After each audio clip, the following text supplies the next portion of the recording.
Johan Tritz et Omblin Roche sur Europe 1. Quels sont les bons placements à faire en 2023 ? C'est la question que vous soulevez dans votre interview écho aujourd'hui, Johan. Et pour y répondre, votre invité, Emmanuel Kessler, directeur des rédactions économiques chez Prisma Media, propriétaire de Capital Europe 1 et partenaire d'un supplément de Capital qui paraît ce mois de janvier, placement 2023. Bonjour Emmanuel Kessler.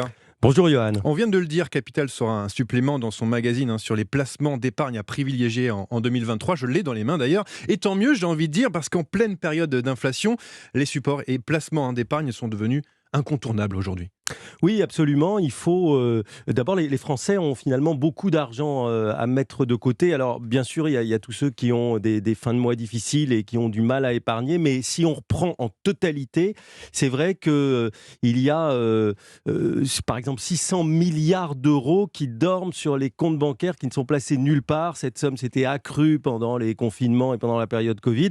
Et c'est vraiment dommage. Il vaut mieux placer son argent, ne serait-ce que sur ce qu'on appelle les livrets réglementés, comme le livret A, parce que certes, vous allez perdre un peu par rapport à l'inflation, mais ça va quand même modérément vous protéger, et de mieux en mieux, puisque le taux du livret A devrait passer un peu plus de 3% là d'ici une semaine environ. Mais justement, quand on a de quoi épargner, comment bien protéger son capital ? Quels sont vos principaux conseils que l'on retrouve bien sûr dans ce magazine ? Alors il y a deux choses. Il y a d'abord ce qu'on appelle l'épargne de précaution. Les Français y sont très attachés.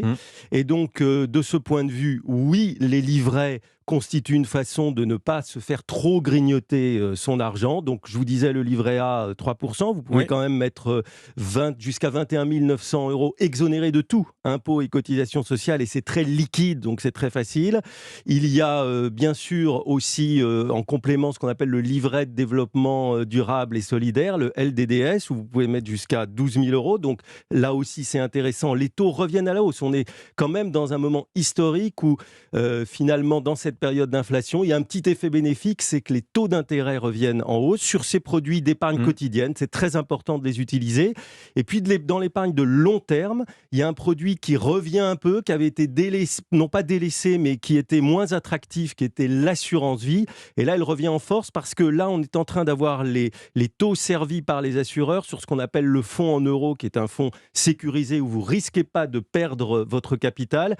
Et on s'aperçoit que cette année, c'est pas miraculeux, mais on était plutôt aux alentours de 1% et on va aller chez la plupart des assureurs ou des banquiers qui servent ces taux sur ces fonds sécurisés vers 2%. C'est quand même un petit peu mieux. Oui, parce que ça devient le chouchou des Français de ce placement en assurance vie. Oui, il y a 1800 milliards d'euros sur l'assurance vie. Et pourtant, le rendement reste inférieur notamment à l'inflation. Donc il y a quand même quelques doutes lorsqu'on se met à épargner. Alors c'est toujours la même chose. Tant que vous voulez de l'épargne absolument sécurisée, être sûr de ne rien perdre de votre capital, vous avez des taux de rendement qui sont un petit peu faibles, mais la bonne nouvelle, c'est que ça s'améliore. Et d'ailleurs, en novembre, les Français ont mis pas mal d'argent sur l'assurance vie. Il y a eu plus d'1 milliard de collectes. Donc, ça a quand même un petit intérêt pour protéger un peu son argent. Et c'est surtout une épargne de long terme qui souvent prépare à la retraite et puis permet aussi de transmettre son argent dans de bonnes conditions, puisque vous savez qu'au bout de 8 ans, c'est d'abord exonéré d'impôts et puis l'assurance vie, c'est exonéré de droits de succession sur un montant qui est quand même très important. Donc ça, c'est le premier atout de l'assurance vie. Et deuxièmement, donc effectivement, c'est une épargne longue, donc qui permet de faire face aux à-coups de la vie à plus long terme. Maintenant, si vous voulez vraiment faire du rendement, il faut aller vers des placements plus risqués, diversifiés. Cette assurance vie, on peut aussi la placer en actions, en obligations. Et là, le conseil de Capital, c'est de dire, par exemple, la bourse, c'est vrai que ça a été dur l'année dernière, moins 10% sur le CAC 40.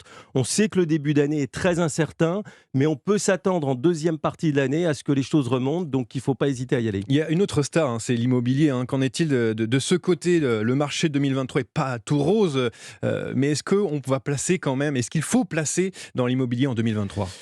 Alors, vous avez vu que les prix de l'immobilier sont à la baisse, mais les taux de crédit sont à la hausse. Mais si on peut le faire, si on choisit bien, si on regarde la localisation, Le placement immobilier, notamment pour la résidence principale, ça reste très intéressant. Sur le long terme, ça se valorise. Et puis, n'oubliez pas que même si vous payez 3% de taux d'intérêt à votre banque, aujourd'hui, c'est quand même 2 fois moins que l'inflation.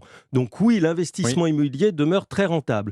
On donne aussi un petit conseil pour ceux qui ne peuvent pas s'acheter un appartement. Il y a ce qu'on appelle les SCPI, les sociétés de placement immobilier qui sont distribuées par les banques. Petites parts de grandes infrastructures. Voilà, c'est ça. Exactement, c'est ce qu'on appelle la pierre papier. Et ça, sur le long terme et depuis très longtemps, ça a des très bons rendements, autour de 4%. Et vous verrez dans le supplément qu'on fait en partenariat donc avec Europe 1, qu'on a listé certaines SCPI, notamment investies dans de l'immobilier européen, qui vous donne un rendement tout à fait attractif. Et le principal conseil, c'est de ne pas laisser son argent en sommeil, en fait, très rapidement. Oui, absolument. Finalement, les Français auraient sur leur compte bancaire, je vous le disais, à peu près 600 milliards d'euros d'argent qui dorment. Il y a aussi peut-être 200 milliards d'argent liquide qui sont sous les oreillers. Le bas de laine, le billet sous l'oreiller, c'est un peu comme jeter son argent par les fenêtres. En ce moment, il faut vraiment éviter. Ce sera les mots de la fin. Merci beaucoup Emmanuel Kessler, directeur des rédactions économiques chez Prisma Media, d'avoir été avec nous pour parler de ce dernier numéro de Capital qu'on peut retrouver en kiosque évidemment, et de ce supplément sur les placements 2023 dont Europe 1 est partenaire. Bonne journée à vous. Merci, bonne journée. Europe 1, il est 6h48.